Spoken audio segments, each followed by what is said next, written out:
Welcome, everyone. Thanks for joining us today. Can I be heard okay? Yes. Okay, good, thanks. Just a little bit. All right, is that better? All right. Okay,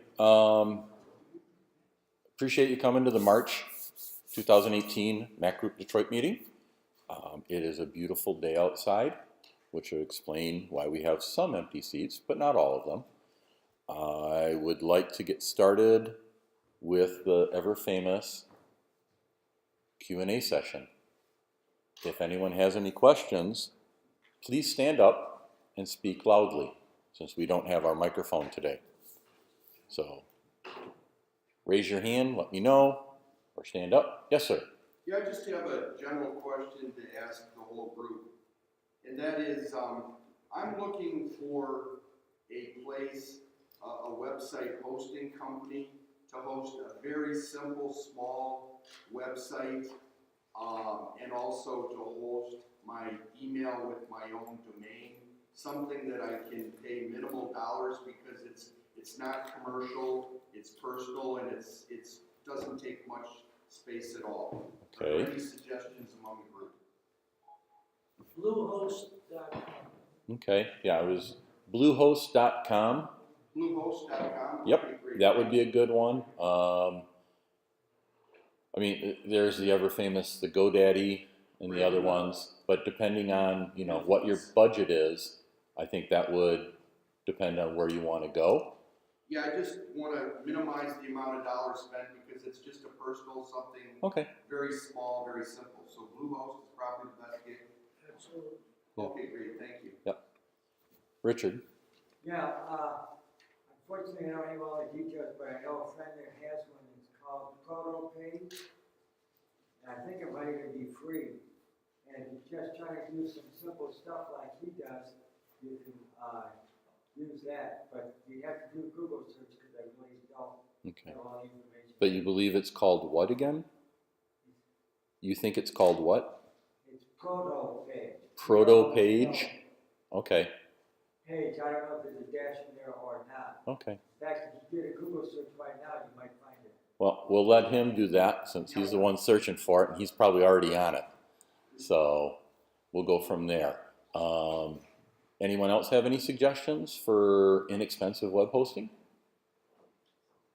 Richard? Yeah, one other thing, and I don't know much about it, is there's the one that advertises all the time called Wix. And you can get some nice looking pages Okay. very easily. Okay. Again, that is called what? Because I didn't catch that. I think it's called Wix. Wix? Yeah, W-I-X. W-I-X. All right. Well, there's another possible option for I you. appreciate it. Thank you, Richard. Okay. Now that one, I'm almost certain it's not free because otherwise it wouldn't be advertising. No one's going to be free for web hosting. But the thing about that is that they claim you can get with their themes and stuff, you can get some amazing websites with almost no knowledge. Well, he can look into that and see. Brian? Yeah, you got MailChimp.com, which is where our free, I know. Yeah, so for email, MacGroup-Detroit's hosted through MailChimp. Yeah, so MailChimp.com. You might want to look into them as, you know, maybe a nice inexpensive way to host an email setup for it. And hopefully you can figure something from there. But I would probably tend to lean with Mike on the Blue Note as probably being your best option for quality and probably affordability. I have several sites posted on there. Okay. The easiest one to go to is my last name, arlo.com, A-R-L-O-W. Okay. Yes, ma'am. Could you repeat what he said? So Mike has a number of different sites up on the Blue Note hosting site, and one of his own sites is arlo.com, ARLOW.com, if you wanted to see some of Mike's stuff on there. But you can also get an idea of what the website can do for you. I would definitely recommend visiting bluenote.com and see if there's something there for you. Jim?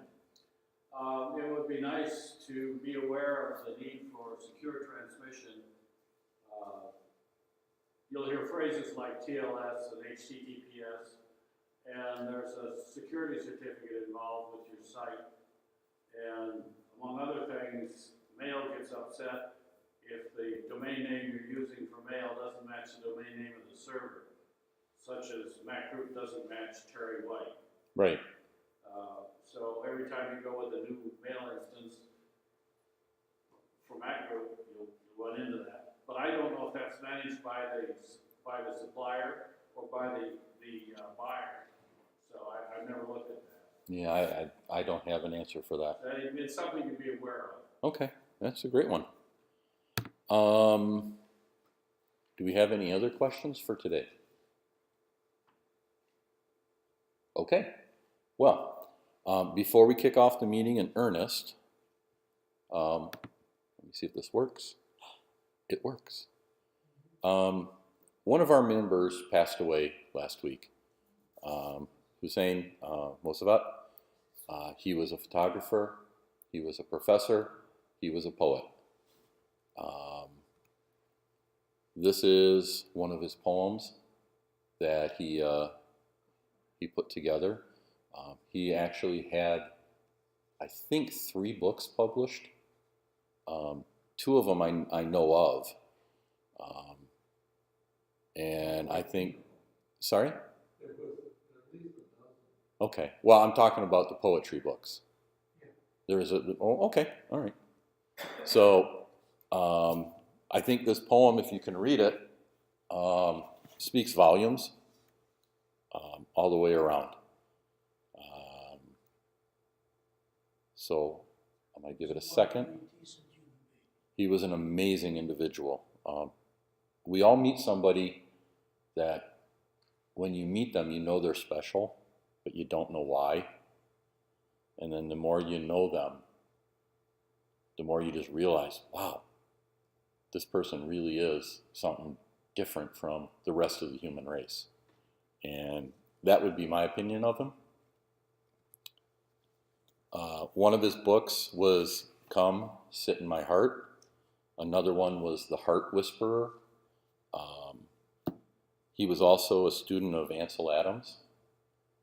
And some of his works are in the permanent collection in the Chicago Museum of Art.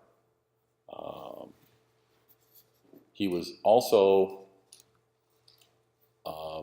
the favorite subject of a lot of different photographers that we know, just because of his face. His beard was amazing, but his face just spoke volumes. Scott Kelby just wanted to take pictures of him left and right all the time, as well as our very own Terry White. Some of these pictures Terry sent to me, and I was able to put them up. I believe this goes to the old adage, sometimes a picture is worth 1,000 words. Some of the works that he's done, this is in Monument Valley. In October, my wife and I went on a trip out to Utah, and this was one of the pictures that he took. This is called the Mexican Hat Monument, because it looks like a sombrero upside down on top. But he happened to catch it when the moon was just off to the side. And I think it's an amazing piece. Another one, which makes you wonder, are we really on planet Earth, is the photo on the left. And that's Delicate Arch in Utah. Just a beautiful one. And then I saw, doing a quick Google search for some of the things he's done. The top one was he called Kayaks.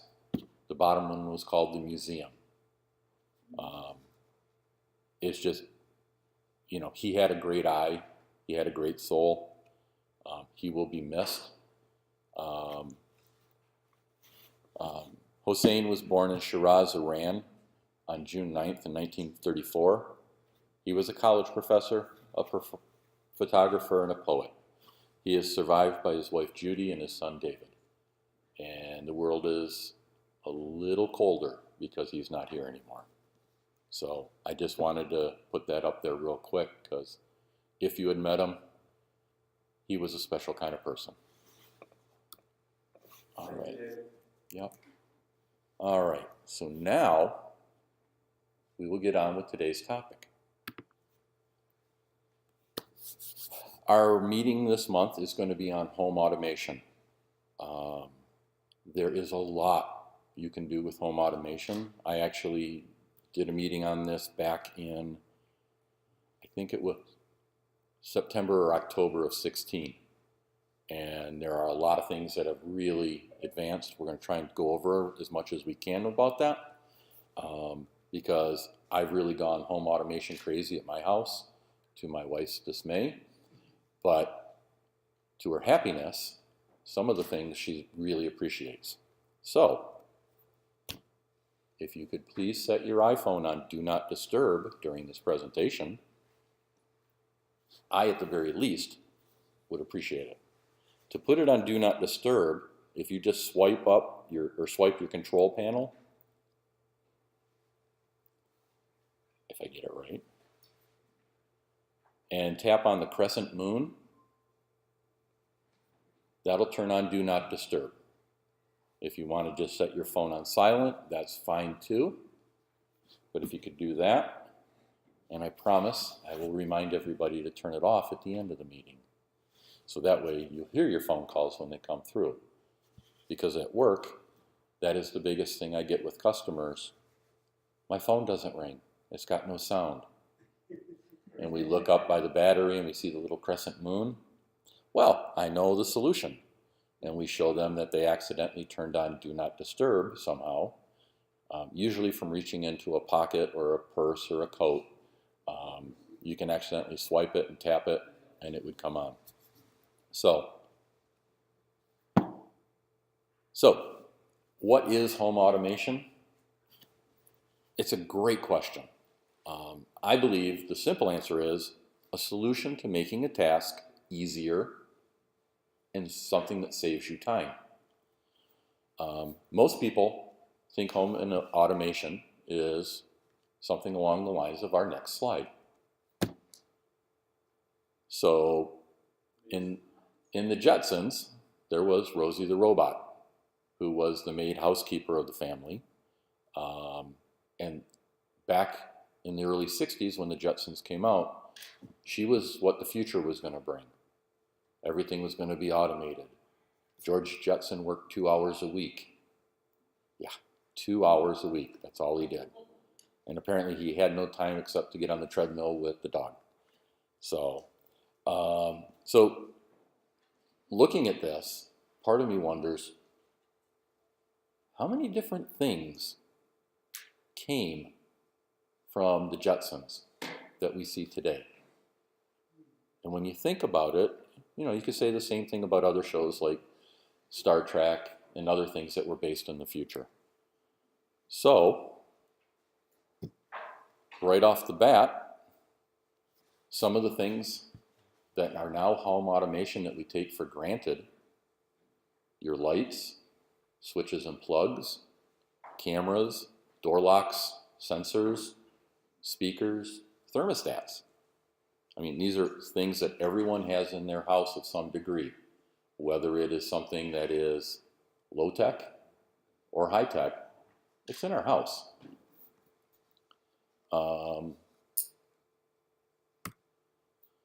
Starting with lights, this is a rabbit hole that a lot of people will go down very quickly. I myself am now falling into the hole of the Philips Hue world, because the Philips Hues do a lot of really amazing things.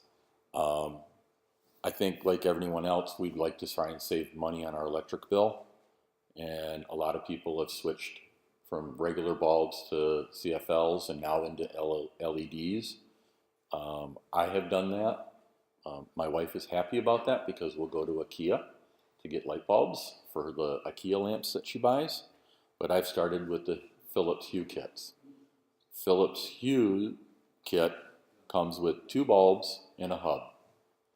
The hub hooks to your router or your wireless port and gives you ability to run a lot of things off of it.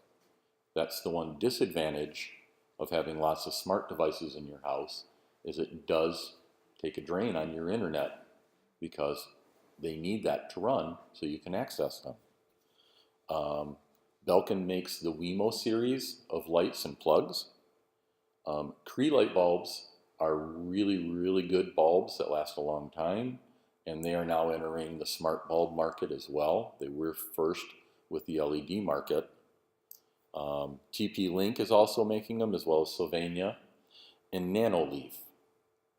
Nanoleaf is something that's sort of interesting. I'll show you that in the next slide. The Philips lights, they make regular lights for lamps. They now make spotlights for indoor floods. They make little candelabra bulbs. So if you wanted to hook them up to, say, a ceiling fan or a candelabra of some sort, a chandelier, you can do that. They also make an LED strip that you can adhere and have it give a lighting situation. And most of them are either in white or in colors. And in the colors, you have 16 million colors to choose from. So you can set the mood with the strips, under cabinets, along a wall, maybe along the stairs. There's a lot of options there. The Nanoleaf is this device on the left side that looks like the check mark. These are sold at Apple stores and other places. These are works of art, as they claim, because each of the triangles that makes up this image are movable. You can add on to this.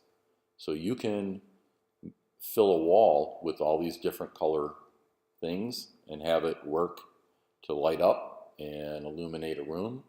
It seems a little silly at first until you start seeing it in action, and then suddenly envy kicks in.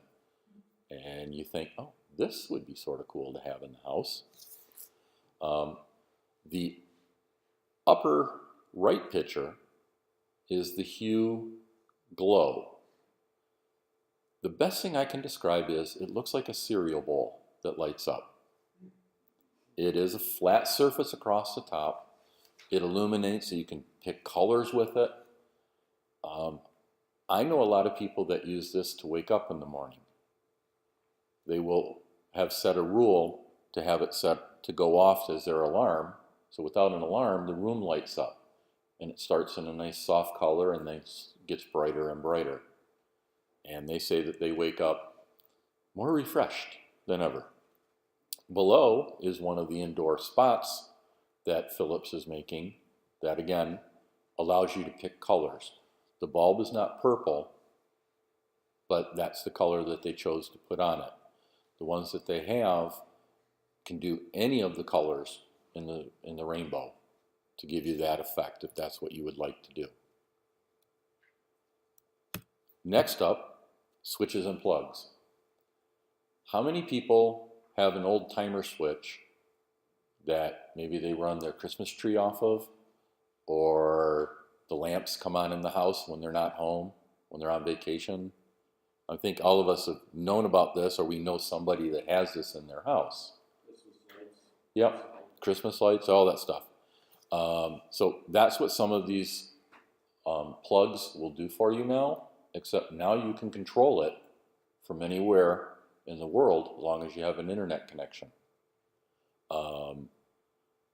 iHome is probably one of my favorites for the or the plugs, I mean. Lutron and Leviton, very electrical companies that have been around forever. They are now getting into this market too, to give you light switches to control things.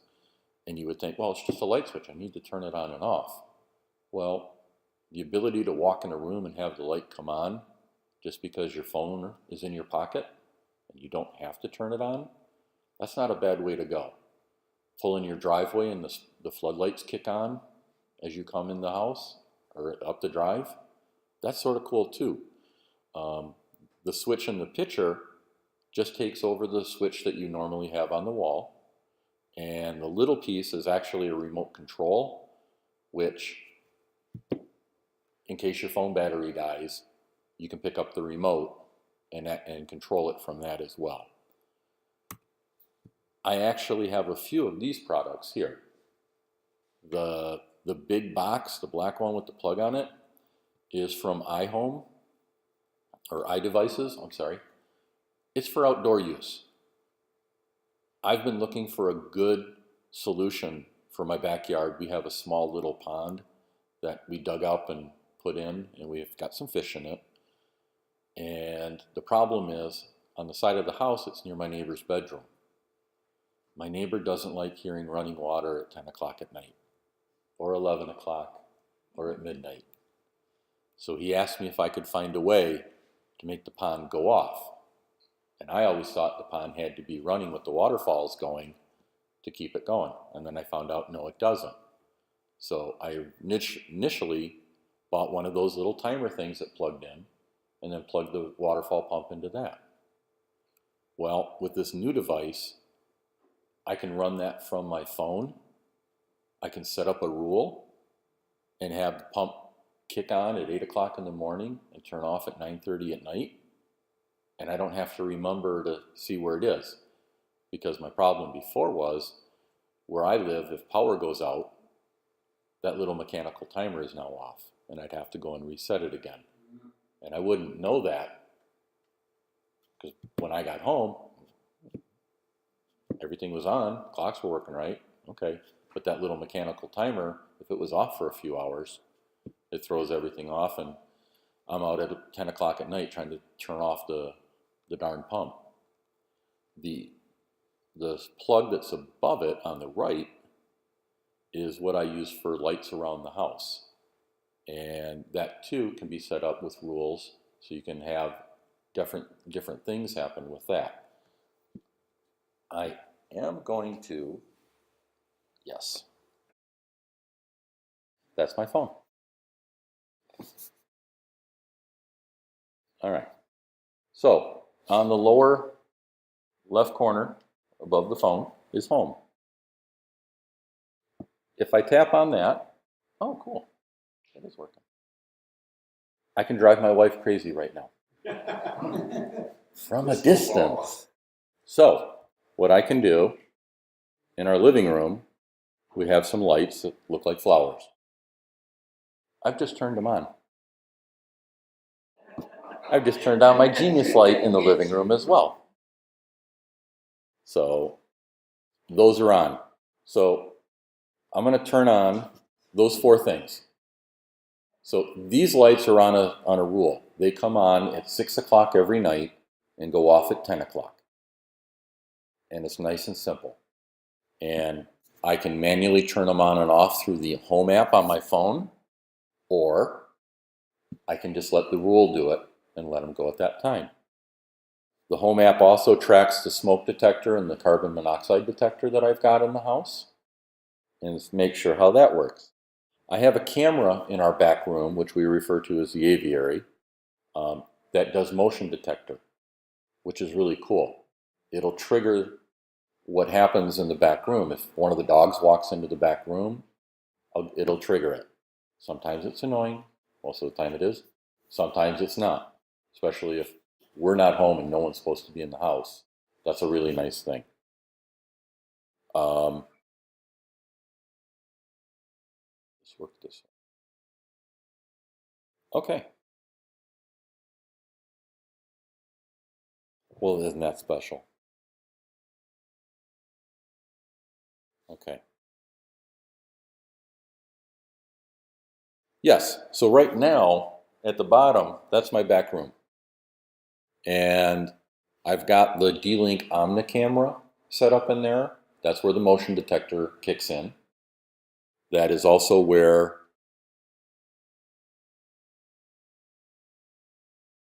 my wife is standing in the doorway. All these lights are coming on. Yeah, she's, what's going on?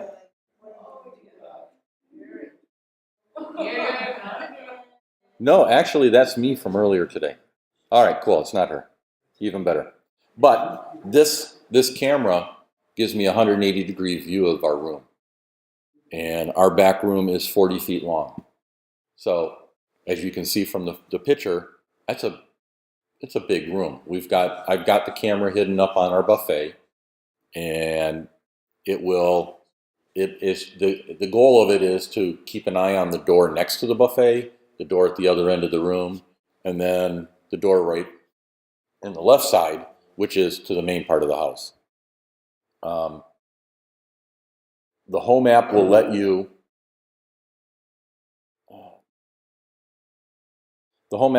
do all these different things, turning things on and off if you want. It'll also let you set rules. I'm going to open up this app. This is the app with all the different manufacturers for the different devices that I have running live in the house currently. So I have a Nest smoke detector, which unfortunately is not HomeKit compatible. They keep claiming they will be, but they're not. Our fridge, which is not HomeKit, but that's okay. The iHome control is the different switches for the lights that I have. The Wemo is a little plug that's what the Christmas tree plugs into. And we've got it set with a rule: turn on at 5 o'clock, turn off at 10 o'clock. And that works out great, because how many times do you reach behind the tree trying to unplug it or plug it back in? It's a pain. The Omni camera gives you this. You can run multiple cameras. I've got a second one that I'm getting ready to put up in the living room. So you can run a whole bunch of different cameras in all different spots if you want to do that. I went with the Omni camera because you don't have to pay a subscription to view it. And it takes a micro SD card inside of it that will record the motion for you. And once it fills up, it deletes the oldest stuff for you, which I've got it set for take an image if motion kicks on. All the images so far is one of my dogs walking into the back room. So I'm very fortunate for that.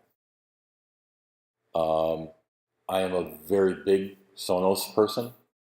So I've got their app there. The one link is the smoke detector's carbon monoxide detector from First Alert. It is a fantastic thing. Its alarm is as annoying as all get out, but that's what you want with the smoke detector. You want to hear it. The Ring doorbell is my new favorite toy. I think someone over there can tell me they like it at her house too. She was part of the reason I got one. Yes. Yep. So let's see if this will work. Oh, my wife's not home. Okay, that's why. So that's my, oh, it's not there. It's got to be loading. It gives you a fisheye view of your doorbell, but if somebody is standing right up near there, it's a good shot. It's nice and clear. It's in color. It's, as you can see from the little picture, it's very sharp. You can also speak to it. So if somebody rings the doorbell, it'll alert me on my phone or my watch, and from my watch or my phone, I can answer it. And I can speak to it and say, I'm not interested, thanks, or just leave it there, which is sort of a cool thing. They also have one, yeah, that's just not coming up. They also have one that now is part of a floodlight setup, which I was like thinking, oh, that's pretty cool. Put that over the garage. You get two big LED floodlights on either side and the camera in the middle. I think the commercial is a guy sitting in his recliner yelling, ooga booga booga booga booga, and the guys run away from his car that are looking in his car. So, so that's an option there too. I have not done that yet. There is with that. I'm cheap. I didn't want to pay the subscription. $30 a year per device. Now more than 3 devices, $100 a year for however many devices you own, and they record up to 6 months. Wow. Okay. So what I did, yeah, that's more than I knew. So what I also found out when I got the Ring doorbell, I bought their Chime, which is just a little plug-in box with an antenna on it. And I put that at the far back of the house. So if somebody rang the bell up front and no one had their phone or a watch on or anything like that, it's a doorbell. I mean, honestly, it just chimes. It lets you know that, oh, somebody's at your door. So you can go and walk to the door if you really want to. Or go look for your phone so you can see who it is. Isn't it hardwired? So you can hardwire it. I did not, because mine was not hardwired. It's wireless. So when it rings right there at the doorbell. Light spins around on it, and the camera kicks on. And from your phone, you can see what's going on. They have two models, one that you can hardwire to your electrical, and one that's only battery. So I have found mine is battery powered.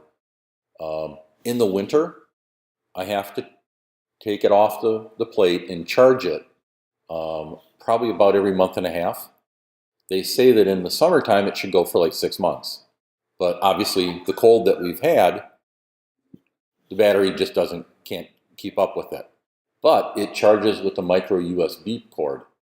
So you just use a 5-watt adapter, plug it in, and in about 35, 40 minutes, it's fully charged again, ready to go. The app will tell you what your percentage is. Well, mine does. Okay. But it's nice that the app will tell you how much battery it has. Now, if you are hardwired in, then you don't have to worry about recharging it because you're getting a trickle charge going through it, I believe. No? Okay. Still have, because even if it's hardwired, it's still not being powered. Okay. Could be then. Okay. So they're really cool devices. They now have a Pro model that just came out. I honestly don't know what the difference is, except it's more money. I'm sure there's some features that might be useful to somebody, but right now I'm very happy with what we've got. So you can also set the motion range. When I first set it up, I had it at 45 feet. The problem with that is every time a car drove by, it would trigger it. So I kicked it into 15. It was still picking up the cars. So I put it to 10. Everything is wonderful. So now if someone's within 10 feet of my doorbell, the motion detector goes off. And that's fine by me. That works just great. So that is an option that you have as well.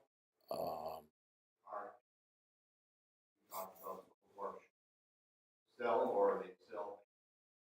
They're all Wi-Fi based. So, but if I wasn't on Wi-Fi here, I could still see it from if I was out in the parking lot. I could see it because it's connected to the Wi-Fi at the house. Brian. You're talking about Mac, basically? If you're home, basically. Right. Right now, Can you see my Mac Pro? I don't think so. These work because the apps that they've written are iOS based, so phone or an iPad. I do not know if they have one that would let you do it through the computer. That would be a smart idea, but I have not explored that yet. But I see what you're saying. It'd be nice to sitting at your computer, see who's at the door. So You know, that for us retired people, well, the day at work. will you stop bragging? Huh? Stop bragging. But no, you're right. That would make a really good app. I think some of the apps that are internet based, like the subscription apps for some of like the cameras and things like that, I think those are, you just have a web page pulled up and you can just monitor it that way. Perhaps if you get an alert on the phone, well, maybe it'd be a good way to go to get it over there. That's exactly our video. Okay.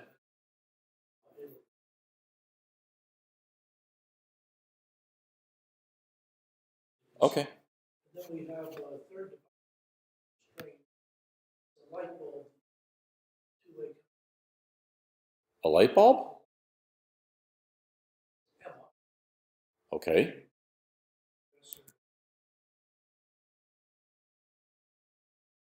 Okay. Then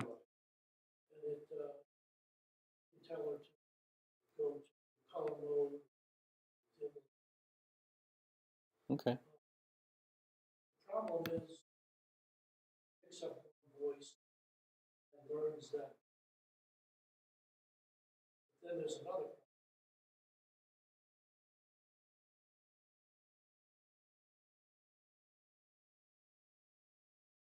Sure. All right. So what Mike was saying was he's got a smart light bulb called Emma. And I'm sure if Emma, turn the light on, Emma, dim the light to 20%. That's wonderful. That's a whole lot like the other things like Alexa, like Siri, and the other ones that will work that way. And I had to convince my wife to take our Sonos speaker that had Alexa built into it away from under the TV kitchen, or the kitchen TV, sorry, because the television would trigger it. Sometimes when you'd hear certain words, wouldn't say Alexa, but something close, and she would speak up. Yeah, what do you need? No, we don't want that. So that's what some of this technology will get us. Brian.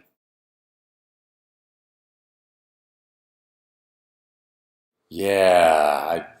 So last week, a lot of people were saying their Alexa devices, their Echoes and that, were randomly laughing, sort of in an insane manner. They still don't know why. They do acknowledge. They acknowledged it. Yeah, they're still trying to figure out why it's doing it. And the phone is here. Yeah. Certain- Oh, That's what's causing it. okay. All right. So, no, that's Siri. That's sarcastic. Siri has the sarcastic. Yeah, Alexa at least is pleasant and polite. So, yeah. The circular item is for the Philips Hue bulbs, and this is, you want a light switch to control them, there you go. They've got a switch that'll let you, turn on multiple different lights on and off, and if you hold it, it'll dim, and things like that. Next up, cameras. So I showed you my camera. That's the picture of it right there. Their new update allows me to zoom in. So if I want to look and see what it is, that's a fantastic update in my mind. The other update, which I really liked, the little green light, I can disable that. So that way if someone is sneaking in my back room at night, they don't see the glow of the green light, which is great. And that camera does a really nice job in low light settings because it's got infrared lights on either side of the camera, so it can illuminate stuff, which is, I think, really neat. This camera is the D-Link Omna, OMNA, and that's, the third one down on my list. I really like this camera. It's super thin, it's not very tall, and the ability to have the SD card in there to record without having to pay a subscription fee every month is a wonderful thing. The Nest camera is great. They have indoor and outdoor versions. They're really nifty. The Canary camera, which they've just updated, is a very neat camera. It's, I'm going to say, about this size. The camera, like mine, has a speaker built into it as well as a microphone. So you can talk to somebody. My whole point on this one was to tell the dogs to get off the couch. So, and it's great.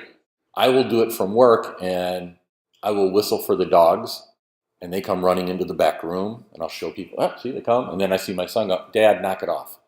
So that's it. But the Canary camera is about this size, a lot bigger than the one that's made by D-Link that I have.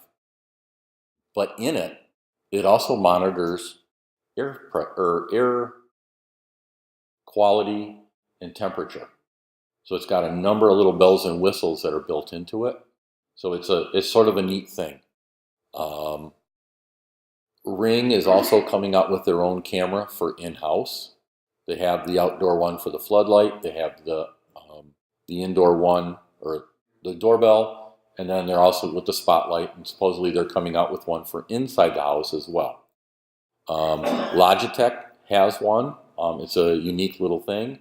And then there's the Arlo. So in the next slide, the upper left corner is the Logitech. And it's spelled L-O-G-I. So when you think about spelling L-O-G-I, and you want to say it fast, doesn't it sound like loogie? Yeah. So maybe a little marketing work on their end. But it's a very good camera. You can set it on a flat surface like a table or a counter. They also make a ring that goes around the lens so you can suction cup it to a window. So if you want it to take a look at the outdoors, you can do it without actually having to mount it outside, which not a bad idea. The snowman shaped one is the Arlo. The Arlo is a baby monitoring camera. And okay, it picks up sound. You can talk back through it. It does a 1080 video. So it's really, really clean and crisp. Someone I worked with just had their second child, and she got one of these just to mount up there in the room so she could be the helicopter mom that she really wants to be and keep an eye on the kid all the time. The device that's in the lower left is from a company called Eve, and it is a motion detector, which at first my thought was, what do you need a motion detector for? Oh wait, I've got one in my camera. So this one is just strictly a motion detector. So if you wanted to put it in a room where you're pretty confident nobody should be, not a bad way to go to know that, hey, there's something in that room happened. Whether it's like the Comcast commercial of the tree busting through the window or somebody breaking in the house. There's advantages, I think, on all of this stuff on the security side. Next up are door locks. So my wife's statement was, I don't want a keypad. I need to be able to plug a key in to unlock the door in case the thing doesn't work. Okay, fair enough. All the major manufacturers are making kits where when you walk up, the app will sense it and unlock the door for you, which is a pretty neat thing. The nice thing is most of them have a spot for a key still. So in case something goes wrong, you're good. Because the first question was, well, how does this get power if it's on a door? All of these take batteries. Every single one of them. And usually it is 3 or 4 AA batteries. And now the nice thing is it's on the inside. So it's easy to change. Schlage. Pardon? She doesn't like that box on the inside. No, I think I've got her convinced, and I'll show you in a second. So Schlage, August, Kwikset, as well as a number of other manufacturers are all making these smart door lock systems now. The one that's pictured is the Kwikset. This one here is the Schlage. And this one, my wife is willing to live with because it matches our door handle. And it's not a huge box on the inside, as you can see on the one picture. You still get a key. Yeah, there is a keypad that'll do up to 35 different combinations before you have to reset it. So you could tell somebody, okay, I know my plumber's coming over. Here's the code to get in the house. And they can just punch it in and get in. It'll also let you know if the door's been opened or if the door's closed, which I like a lot. This one, they've got them in all styles. The round one is by August. August makes this one. It is a very large cylinder-shaped device that's on the inside. All you have to do is take off the switch on the inside of your door lock and mount this to it, and you're done. The only drawback on this, from what I read on the reviews, was when you turn it to lock the door, so you manually turn it, sometimes the battery portion pops off, and then you're fussing with it. That's the only disadvantage I found on the August. But for the people I know that do have them, they're like, I haven't had that happen. So, I guess everybody has an opinion on things. The one below from Kwikset is just a keypad. There's no key. And that was the thing my wife wanted to avoid, because her thought was, I'm going to come home one day, the batteries are going to be dead, and I can't get in the house. So, but they do have those as well, should somebody want to set up a deadbolt with one of those. Then, boom, works with HomeKit. That is the symbol you want to see on the devices.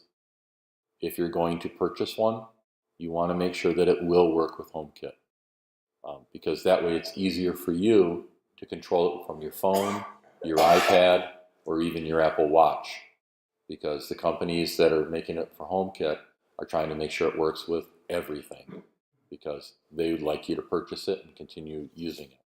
There are over 80 different vendors making products for HomeKit. One of the newest ones that I just got was the Chamberlain garage door opener, which is amazingly quiet in the first part. And the second part is I can look on my phone and see if I left the door open or if it's closed, which is really nice. I can also open the garage door while I'm at work. If somebody needed to put something in my garage, I can open the door and say, okay, just put it in here, and then close it right back down without having to tell them the passcode that's on the little switch plate outside the garage. So there are a lot of advantages with going with the home automation. And it will take over a lot of things that we've done the old-fashioned way. So, since this meeting has zipped along so nicely, I hope it's closed. We'll take questions. Yes? Is your garage door opener Yeah, instead so of a chain? instead of a chain. Okay. Yeah. So the door I had before, you could hear it from the other end of the house if the door opened up. It was that kind of loud. Now I'm in the living room next to the garage, and I can't tell if the door's being opened. I'm like, do I hear something? It's that kind of quiet, which is really nice. Yeah, it's really, really nice. Jim? I have a couple of problems. I've been working with X10 and Insteon for quite a few years. I can tell you if a garage door are open, I can open or close it. Variously, one for Costa Rica, but I can also do it sitting at the Mac. And I guess I kind of object to requiring an iOS device to run this for one very simple scenario. There's two of us at home. Mm-hmm. One of us goes somewhere. Yeah. That leaves one and only one control device, No. my iPhone, Nope. because I can't get the computer. Right. So if my iPhone has a problem, I gotta wait till she comes home or go buy a new iPhone or something. And Still have buttons, still have. There's still buttons to make things. All the switches that I showed, the plugs, they all have a button on the side to do it. The garage door opener I've got a keypad outside the garage. I've got the regular old button in the inside.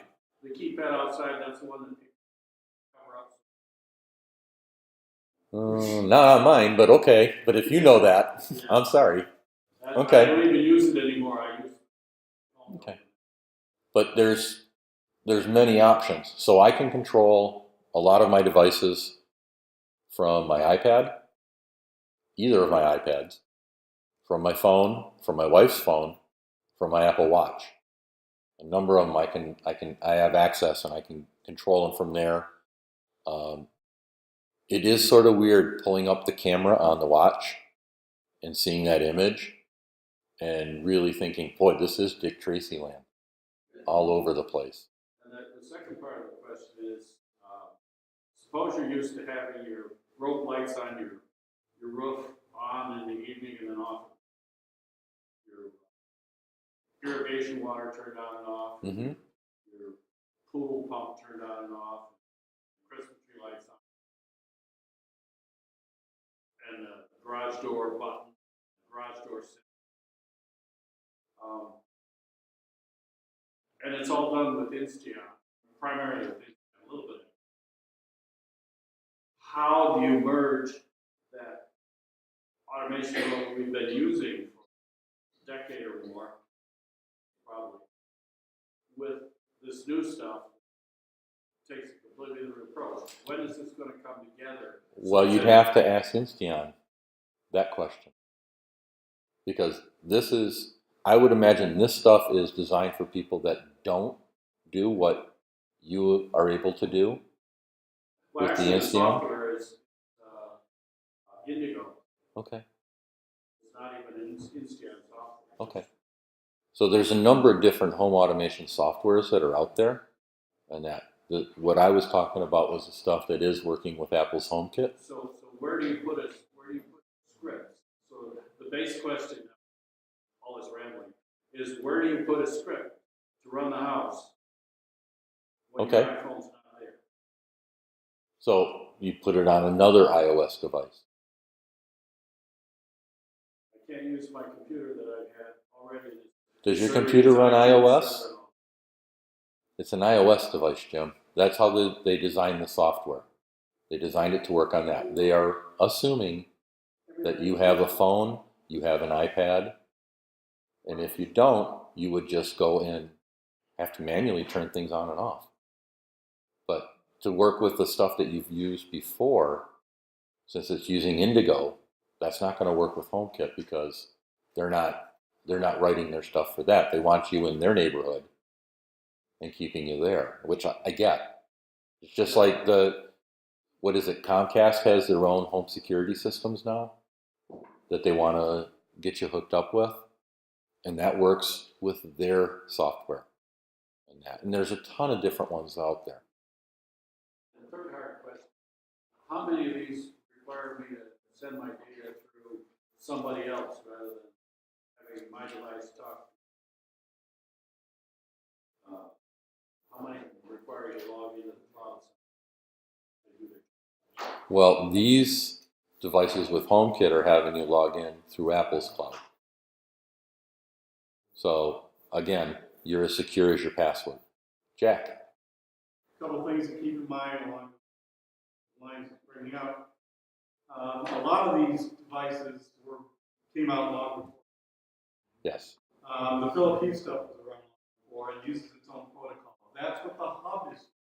Right. The hub, all your devices in the Philips line talk to this hub, and the hub talks. So you need at least one hub. Actually, you have the way your phone can. You can have one hub, all the Hue devices will talk to that. It's the same with some of the other brands. Many of these other brands have been around for a while. Rather than re-engineer all their equipment, they have just come out with hubs that the equipment talks to, and then that talks HomeKit. But in many cases, you might want to use the HomeKit app. In other cases, you're going to want to use the app that comes with the device. First off, the app that comes with the device sometimes will have features that didn't get translated to HomeKit. There's no way. HomeKit doesn't support doing that. So you can only do it from the local app.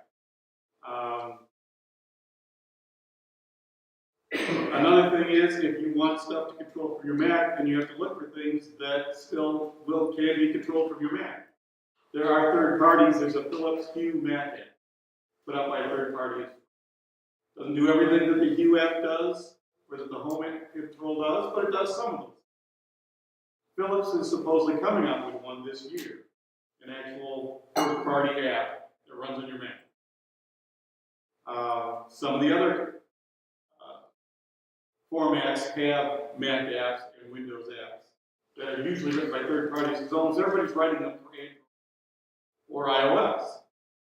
Because if you're walking around doing stuff, the chances are you're going to have that on you more likely to have a computer with you. So that's where they're writing for. That's why the computers are an afterthought, because most people don't want to go to their computer. People doing automation a long time, like Jim, didn't have a choice. That's where the automation was. So they have it on the computer. Just like anything else, as the new stuff comes out, and you're hosting the old stuff. You buy new stuff, or live with what you've got. And one other thing with the locks, in mind, be very careful as you buy the locks. Having the key as an option is extremely important. Because one of the brands of locks, about 2 months ago, they decided to send out a firmware update of their locks connected to Wi-Fi. So they sent out a firmware update for Model X.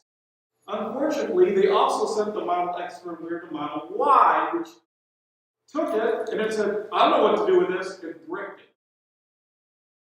So thousands and thousands of people had dead locks that would not work. And the solution was, well, send it back and we'll send you another one. Okay, so what do I do for a lock until then? That was the only solution they had was, sorry, we bricked it. Send it back and send you another one for free. We'll pay the postage. Oh, well, in the meantime, for 2 weeks, I don't have a lock on my door.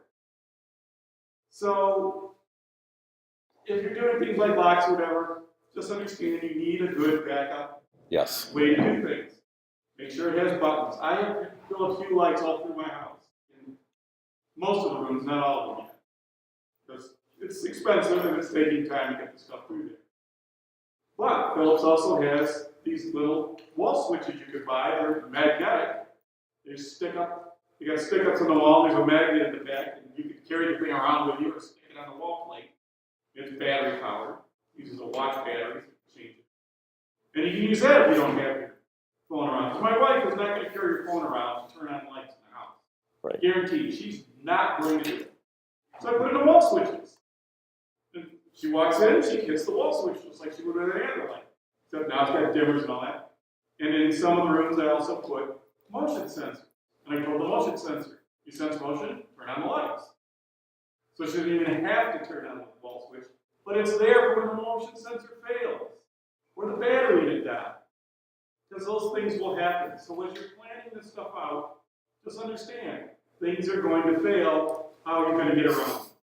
Make sure you have a backup. Put in the switch if it doesn't come. Buy the optional switch. Have another way to connect to this stuff. Look and see if there's an app for your Mac that you can use in an emergency phone dials. It's like anything else. You have to plan for this stuff to work. It's complicated. It's not the same as putting in. If you're willing to put in that kind of work to do that, you can get the gains. I also have the garage door, and I love it. It's fabulous. Absolutely fabulous. One thing they won't do, though, is I set up a plan and said, hey, when I pull up and I get in range with my phone, I'll open the garage door. And I said, no, we're not going to do that. That's a security risk. Okay, makes sense. Somebody somehow hacked that routine. You know, if they had the routine to turn on my lights, well, it cost me 12 cents if it stays on all month, you know. But if they hacked it, they open my door, that's probably pretty bad. So, okay, I can live with it. So instead, if I don't have the remote around, I have to tell my watch or tell my phone to. Yeah. I can live with that. It's not so bad. Yeah. But it does at least, when I get home and open the garage door, it turns on lights in the house automatically, so I don't have to worry about that. Even if the motion sensor didn't work, the lights come out from the plane. Like anything else, if you're just going to slap the stuff together, you're not probably going to be happy. If you take a little time to plan it, you're probably going to be a heck of a lot happier. I would recommend, if you're going to start with this, start with the plugs. Buy a couple of plugs. Set it up to turn lamps on, back and forth. And then just set up a rule to have it do that. You can set up scenes as well, which you can have it turn on lights in multiple rooms, like when you get home. So when it knows that you're there, it'll work. The Chamberlain garage door opener supposedly is coming with a Wi-Fi adapter box that will let you not pull up in the driveway and have it open the door, but it'll let you tell Siri to open the door. That's what mine is. Yeah, okay. Which, that's great. Hit the button on the steering wheel, Siri, open the door. Okay. And it'll open your garage door. But like Jack said, I fully agree with the safety issue. I don't want to walk up, get near the house and have it. If somebody had my phone and walked up to my house and it just unlocked the door, I'd be a little nervous. Some of the locks will do that, some of them won't. But they do it under their software, not under HomeKit. So that's something to keep in mind. Sheeta? Going back to starting out, I have people have, well, they plug in. Yep. Now, I probably won't get it satisfied with. Right. So there's a applet or software called If Then That. Yes. I use that software. Right. So it recognizes. Yep. And then when I close the driveway. Yeah. So that would be like a software rule that you could set up and, okay, I've pulled in the driveway. Ding, ding, ding. Lights come on, which is really good. Yes, sir. Good question. First off, can the locks, door locks, be to the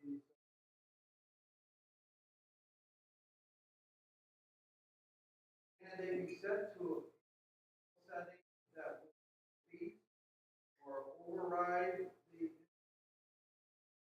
I don't know. That's a good question.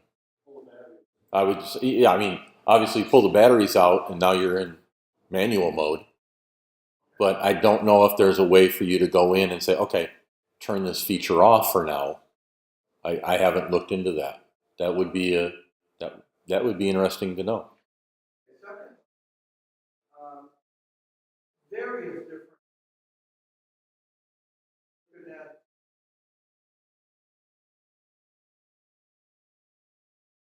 appliances. And my concern is if one of these devices you have, that could be a gateway to your home system, possibly including your router, and then from there to your computer. How secure are these devices? Well, probably not as secure as we'd like. But again, the different levels, like Jack was saying, HomeKit told the lock companies, nope, we're not going to let you open the door when you just pull up in the drive without you doing something. Either using the app to open the door or telling Siri to do it. So I would imagine that there is some level of security there. To be HomeKit compatible, there is a lot of extra security you have to put on. Hardware-based security. The things from getting back. Right. So if you stick with HomeKit type stuff, you better. But nothing is percent. Right. If someone's worried about that, set up a second network. With only those devices on. That way if somebody gets in, the best they can do is get rid of those devices. Without being on your main network. Okay, so a very popular competitor to HomeKit devices. Yeah.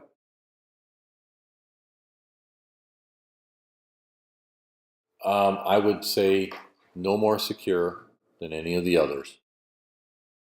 Or just as secure as the rest, which is not the answer you want. Okay, that's fine.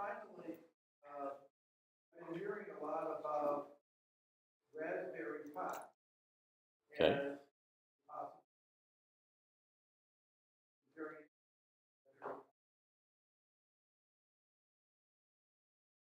But they're basically configured as if you have maybe something network to the rest, as opposed to router, anybody have any thoughts? Brian? For the Raspberry Pi? Well, yeah. You still have to cross your Raspberry Pi with your phone or some other device, right? Because if not, you don't have a control. True.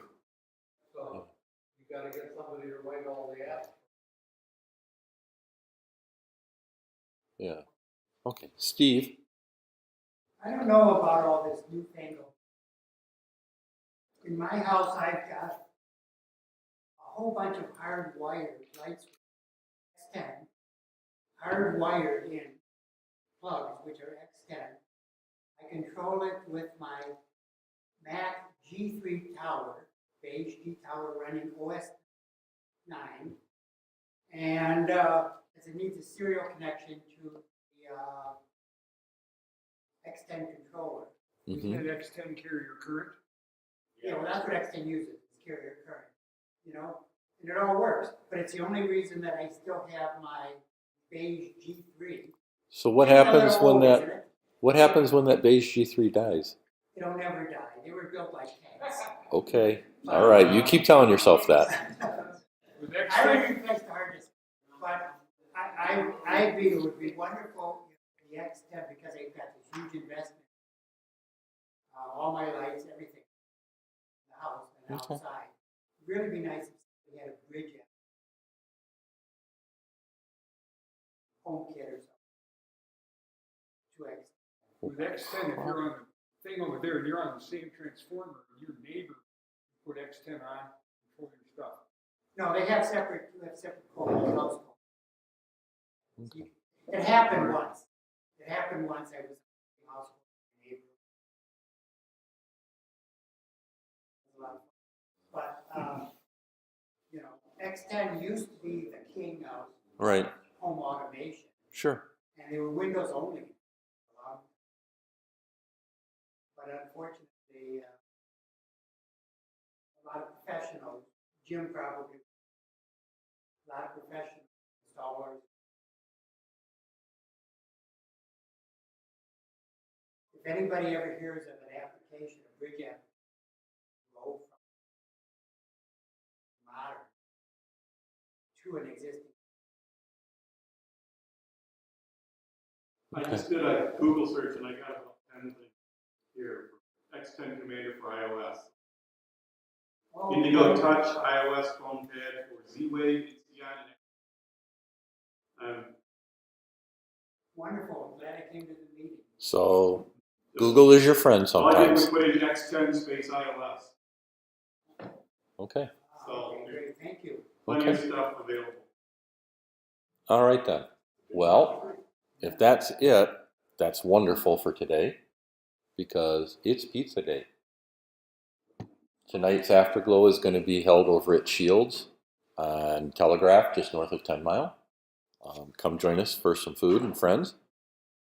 And I promised this at the beginning of the meeting. Go ahead and turn your phones back on. Thank you. I always do that. Thank you. I thought it would be a smart idea to have the reminder at both ends. What's the difference between this and the airplane? So, do not disturb. Let's say someone is trying really hard to get a hold of you. If they call back a second time within a few minutes, your phone will ring. So, in an emergency case, that's good. Airplane mode, you're off. Yeah, which is really great. But, you know, if somebody's got someone in their family that, you know, you need to get a hold of quickly, I don't want to ruin that for somebody if it's an emergency. So that's why I like do not disturb over airplane mode. Airplane mode I like at the movies.